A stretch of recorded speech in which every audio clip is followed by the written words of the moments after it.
The country's top shuttlers are gearing up for the Philippine National Badminton Open set from July 7th until the 12th at the Rizal Memorial Coliseum and Badminton Hall. What can we expect from this premier tournament, and what else is in store for Philippine badminton? Joining us this evening is Philippine Badminton Association Secretary General Carla Lizardo. Sulit, thank you for joining us here tonight, Carla. Thank you for Mama having Carla, welcome to the show. First time mo ba dito? Yes, it is. Dapat mag-guess kapag wala ako, si Jat. Para, di ba, maganda. Oh, dapat pala. happy family. He's at home right now. Yeah. Hello to Jat Sulit, who's taking care of your baby. Yes. Okay. Sana pala, ako nag-babysit ng baby, tapos si Jat nandito. Pwede. Mura lang fee ko. But thank you for being here. Next time. Thank you. Thank you for having me. Okay, go ahead. Okay, of course, we are here to talk about the Philippine National Badminton Yes. Open. Can you tell us more about this tournament? Yes, so we're very excited. This is the biggest event for the Philippine Badminton Association because it is an annual event that attracts the best shuttlers from all across the country. We attract over 500 of the best players. Wow. So we That's a really, lot.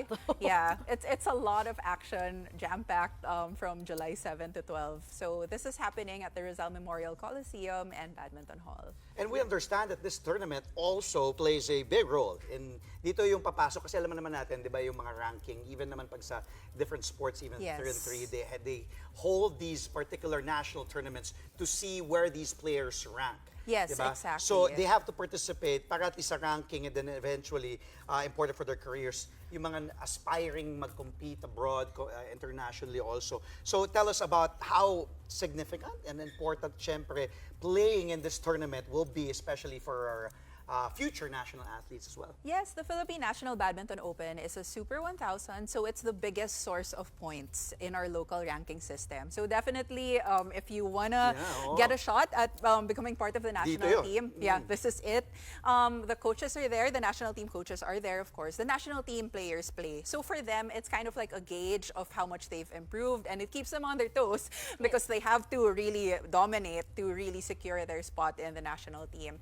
But at the same time, it's also a great way for us to scout talent because, like I said, people from all across the country fly out for this event. So it's nice to see if there are, some people we might have missed. We would love to see them on the court and maybe have them on the national team in the future. Dito natin pwede makita yung mga surprise, di ba? Yes. Oh, malay mo si Cheska Liton. Let's go. Surprise, matalo niya yung mga national team. Watch out! Put me in, coach. I'm ready.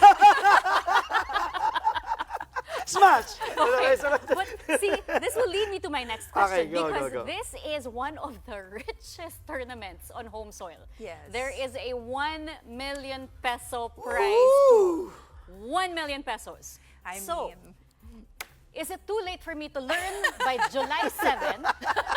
I will be your personal coach. Oh, may advantage ka na, may head start ka na. Si Carla na kagad ang magtuturo sa'yo. Oh, ako napa-inhale ako sa tiyan ko eh. Sabi ko, sali kaya 1 million? I mean, it's an open, so Yeah. why not? Anyone can join. Yes, Anyone can diba? join. And I'm Anyone sure can join. This attracts so many people, so many players to join the tournament. And how has this impacted the turnout? Well, the turnout has been great, so we're very thankful. Every year we have this prize pool, and we just feel like the best deserve the best. And for this year, we have over 500 participants. So as much as we would like to have everyone join in, we do have to limit the time. Of course, we don't want to be playing until 2 a.m., right? We also look for the quality of the games. For 1 million pesos. Yes. So every year we have around 500 to 600 athletes that battle it out for that 1 million prize pool. I think, alam mo, kahit naman yung mga players won't mind playing until the wee hours because our very own chairman, our boss, si Boss MVP, I know firsthand that he plays until gabi. Yes. And he's a really good badminton player, si chairman. Si That's Boss MVP. true. So talagang, boss, alam kong napupuyat ka sa... Pero that's just, kumbaga, ako din, when I try, I'm not as good. I'm not, pero I know the adrenaline and also the rush it brings, especially for these players who will be vying and playing for that 1 million. Okay, let's talk about seeing the best of the best. As you said, Carla, a lot will be here nationwide, open for all, but it's important to know defending champs. Siyempre, Nicole Albo, Lea Enlayo will be playing here. The excitement level among our elite players tell us more since being the Secretary General of the Federation, especially with many of them heading into the BWF World Championships in Paris in August. Ang maganda nga Yes. dito, that will keep their momentum going. Yes. Diba? Na parang eto na July and then, okay, punta tayo Paris after sa August. That's right. Actually, our national team is fresh off a training camp in Korea. They were there for 1 month. So that will be a big boost. We'll see how that will affect their performance in the PNBO. And then we'll also see, like I said, different talents, but also we are preparing for many international tournaments. One of the biggest is the Paris event, that is the World Championships. We're very happy because every year we're seeing more of our national team players qualify for these events. For this year, we have 4. And we also have more qualifiers in the recently concluded Badminton Asia Championships. So that's what we want to see. First, participation, but we're gearing up because our biggest goal is really an Olympiad in 2028. So we just want them to continue, continue their training camps, continue hosting these world-class events, continue pushing our national team to these international events and perform so that, we finally have another Olympian. We've only had one badminton Olympian ever. So I really feel like we have so much potential, and that's the biggest dream of the association. And you know which show to bring them to the guest, right? Yes. I will bring them Dito here na, dali mo, first. exclusive. Niloloko din si Pong Dumanes sa ping-pong naman eh. Siya Yes, din section. yes. Sabi ko, Pong, pag sa ping-pong, dali mo din dito. Yeah. And her daughter also, di ba, wonder kid, ang galing din maglaro. Okay. Yeah, go ahead, Yeah, check. so we have the nationals coming up, Yes. and then of course I'm sure there are other events on the Programs. PBAD calendar, and we also want to know about grassroots programs. Yes. Importante. Actually, what we're doing is really holistic growth for the sport, because not just for the athletes. Of course, we do have a grassroots program as well.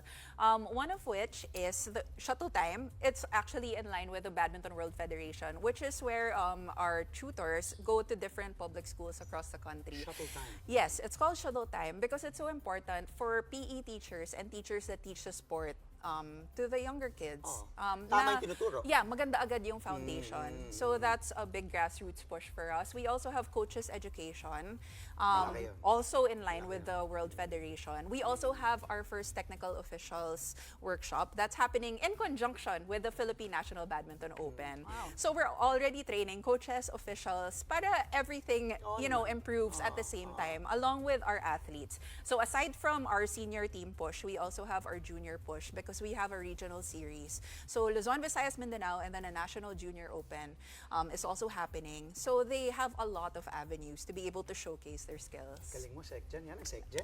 Oo, galing na Sekjen. For the love of the sport, it's my sport, so you're it's very really, passionate about it. Yeah. And yung, di ba, I know it's such a cliche to say, pero yung ang layo na, pero malayo pa. Definitely, Na yeah. ang layo, looking back, di ba, years back at the program where it Yes. was then, now, and also how many players, of course, part of the national team as well. 2025 SEA Games now on the horizon. How's PBAD now preparing? Because we talked about the World Championships, Yes. the training camp, and then the nationals.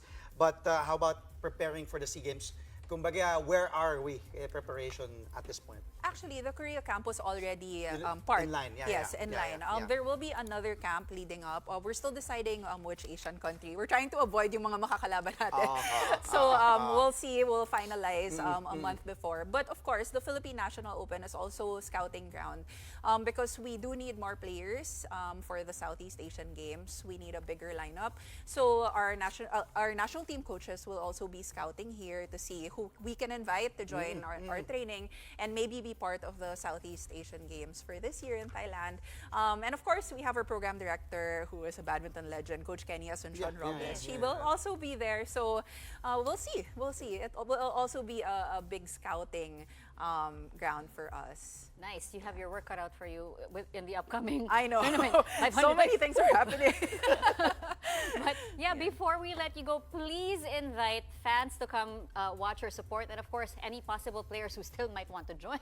Yes, unfortunately, the cutoff has already passed, and we've already had our draw, but we're inviting everyone, all of the badminton fans. I know that the sport has been really gaining momentum, so please continue to support the best of the best players battling it out in the Philippine National Badminton Open that is happening on July 7 to 12 at the Rizal Memorial Stadium and Badminton Hall. This will be covered by Signal, and you can also buy tickets now. Just check out the PBAD Facebook page for more info. There you go. Yun ang importante. Find out also, I'm sure the ticket prices are reasonable also. Yes, very reasonable. Yeah. 50 pesos. Oh, Yes.